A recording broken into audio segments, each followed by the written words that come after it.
pour ceux qui ne sont pas à la ligne, le psaume 121, du verset 1 au verset 3. Cantique des degrés. Je lève mes yeux vers les montagnes. D'où me viendra le secours? Le secours me vient de l'Éternel, qui a fait les cieux et la terre. Il ne permettra point que ton pied chancelle.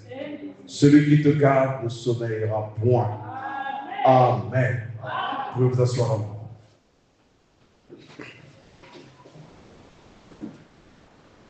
Le psaume 121 est un psaume de confiance. Le psaume 121 est un psaume d'assurance. Le psaume 121 est un psaume de protection divine. Alléluia.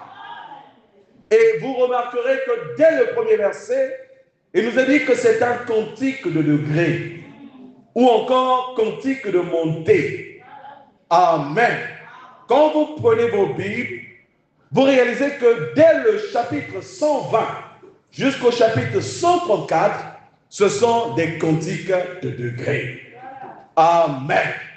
Mais qu'est-ce qu'on entend par cantique de degré? Un cantique de degré ou cantique de montée est une série de psaumes particuliers. Alléluia. Il y a 3 explications que l'on peut donner à ces cantiques de degré.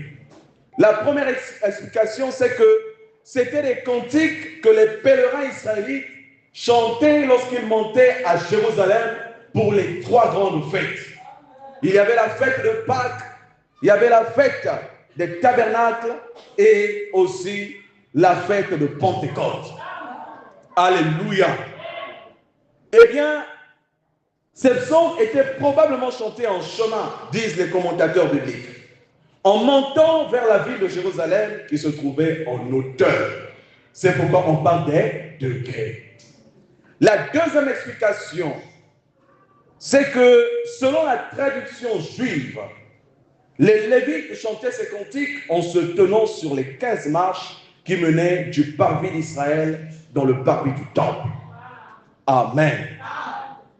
Et la troisième explication, cela nous renvoie donc à une montée spirituelle.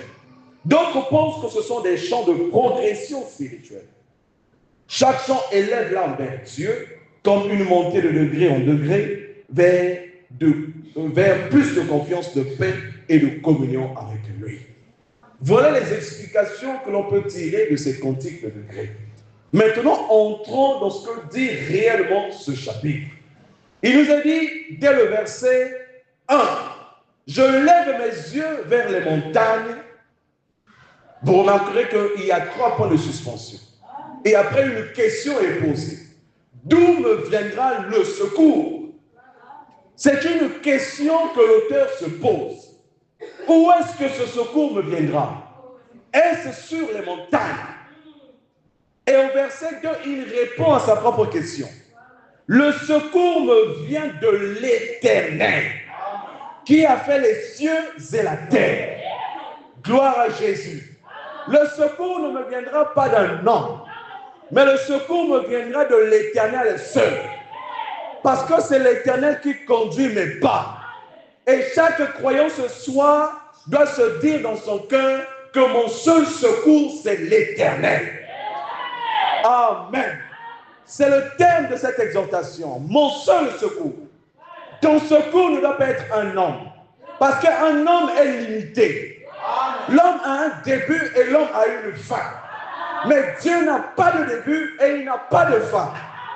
Gloire à Jésus. Notre Dieu est illimité. Et je préfère mettre ma confiance en un Dieu qui est illimité qu'en des hommes qui sont limités et changeants. Gloire à l'Éternel. Le secours me vient de l'Éternel, qui a fait les cieux et la terre. Il reconnaît que ce secours ne peut que venir d'un créateur des cieux et de la terre. Je dirais plutôt du créateur. Amen. Et au verset 3, il dit, il ne permettra point que ton pied chancelle. Parce que l'Éternel veille sur ses enfants. Il ne peut pas permettre que tu chancelles. Alléluia. Celui qui te garde ne sommeillera point.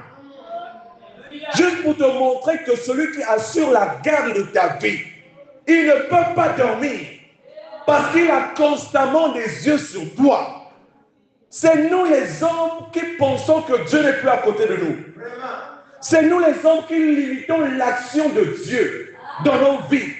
Alors qu'il est toujours là à nos côtés. Et lorsque l'homme pense que Dieu n'est plus à ses côtés, c'est là où il pêche. Mais Dieu te dit ce soir que celui qui te garde ne sommeille point. Un homme peut rester là éveillé pendant peut-être les jours, mais il finira par somnoler. Mais Dieu te dit qu'il ne sommeille point. Alléluia.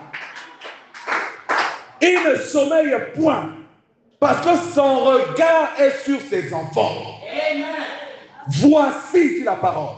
Il ne sommeille ni ne dort. Il précise. Il ne sommeille ni ne dort. Donc il n'a pas le temps de dormir. Ses yeux sont toujours ouverts.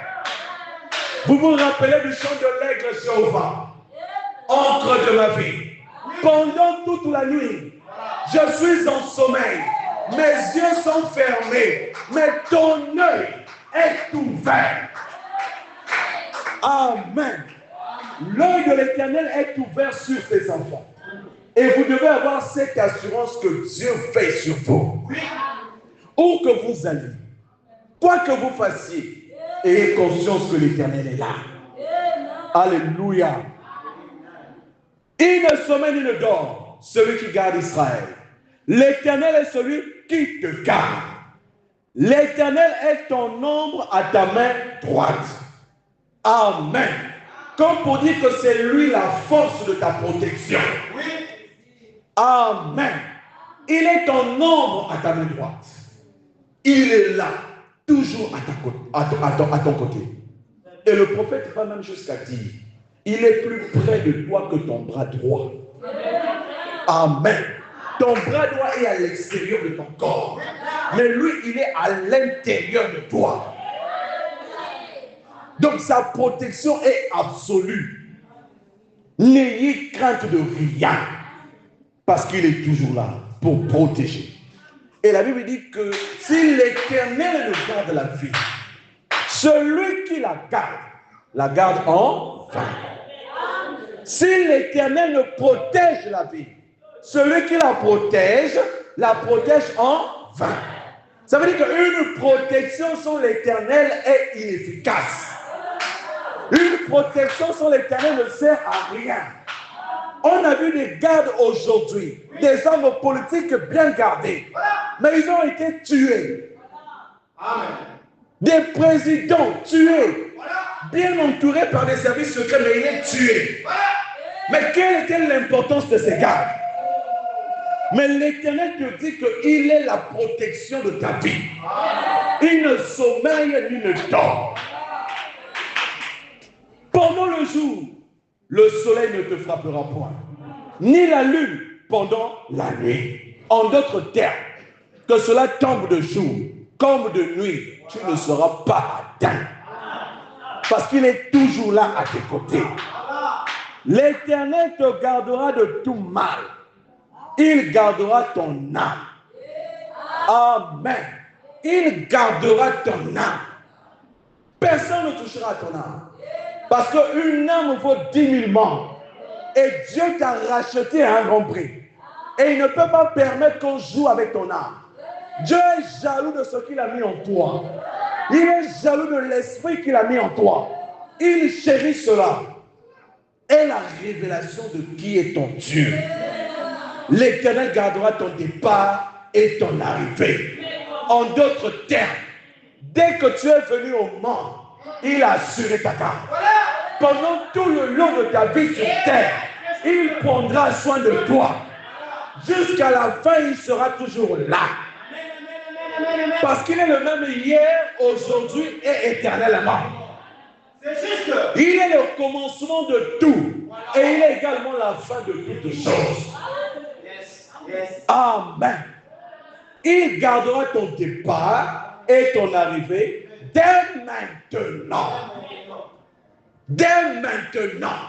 Si tu ne le savais pas, mais il te dit ce soir, dès maintenant, il gardera ton départ.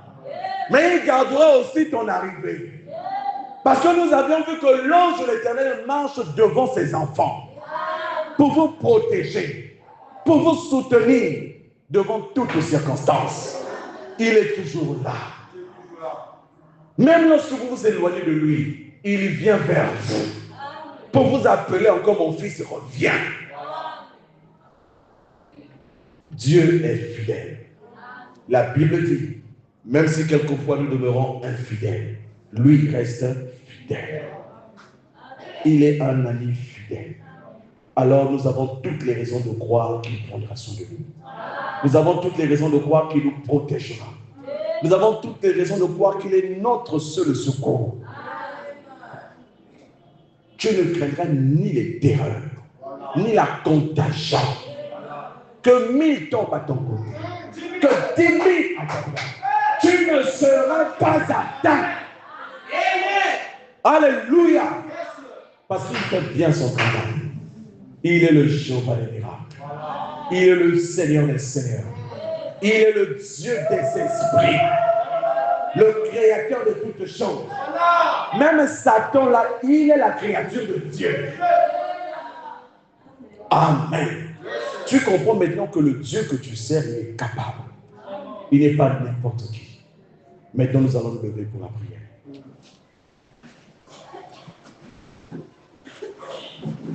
Dieu est capable de faire tout ce qu'il dit, il fera.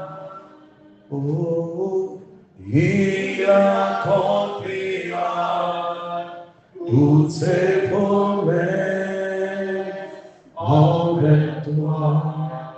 Garde ta foi en Dieu. Il ne t'abandonnera pas. Il fera. Gloire à Jésus. Alors maintenant, notre première requête, c'est nous abandonner à l'Éternel. Dire à Dieu, Seigneur, me voici devant toi.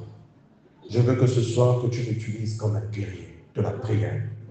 Je veux que ce soir que tu m'utilises comme un intercesseur qui se tiendra dans la brèche. Prier pour les saints. Prier pour mes semblables. Prier pour ma propre vie. Prier afin que tu actionnes ce que tu as mis en moi. Seigneur, viens ôter tout ce qui m'empêchera de m'élever dans les hauteurs pour te parler ce soir. Alors chacun de nous allons faire une prière de repentance avant d'introduire d'autres requêtes. Maintenant, je vous invite à élever la voix et prier le Seigneur.